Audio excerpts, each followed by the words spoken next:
2 Corinthians chapter 11.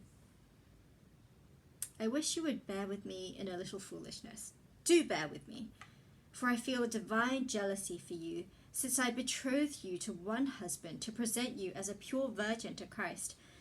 But I am afraid that as the serpent deceived Eve by his cunning, your thoughts will be led astray from a sincere and pure devotion to Christ.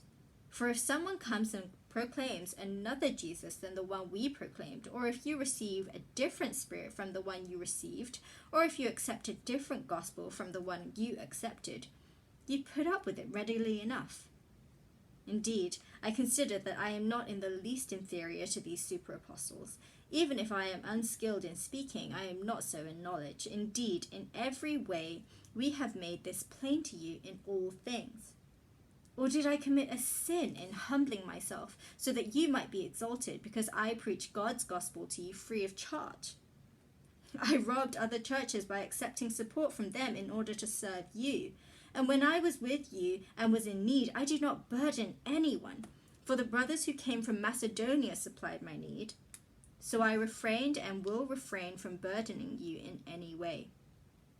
As the truth of Christ is in me, this boasting of mine will not be silenced in the regions of Achaia. And why? Because I do not love you? God knows I do. And what I am doing, I will continue to do in order to undermine the claim of those who would like to claim that in their boasted mission, they work on the same terms as we do. For such men are false apostles, deceitful workmen, disguising themselves as apostles of Christ. And no wonder, for even Satan disguises himself as an angel of light. So it is no surprise if his servants also disguise themselves as servants of righteousness. Their end will correspond to their deeds. I repeat, let no one think me foolish. But even if you do, accept me as a fool, so that I too may boast a little. What I am saying, with this boastful confidence, I say not as the Lord would, but as a fool. Since many boast according to the flesh, I too will boast. For you gladly bear with fools, being wise yourselves.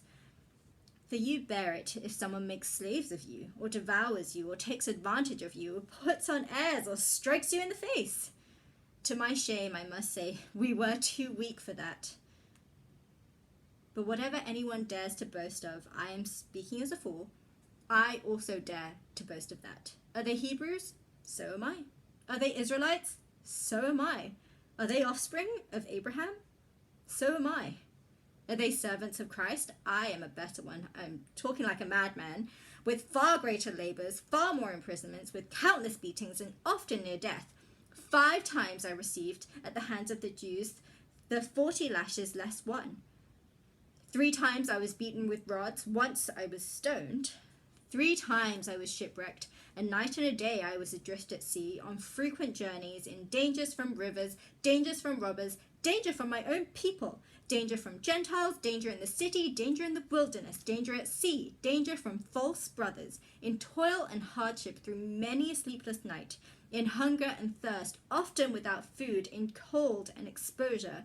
And apart from the other things, there is the daily pressure on me of my anxiety for all the churches. Who is weak, and I am not weak? Who is made to fall, and I am not indignant? If I must boast, I will boast of the things that show my weakness. The God and the Father of the Lord Jesus Christ, he who is blessed forever, knowing that I am not lying. At Damascus, the governor under King Aretas was guarding the city of Damascus in order to seize me, but I was let down in a basket through a window in the wall and escaped his hands.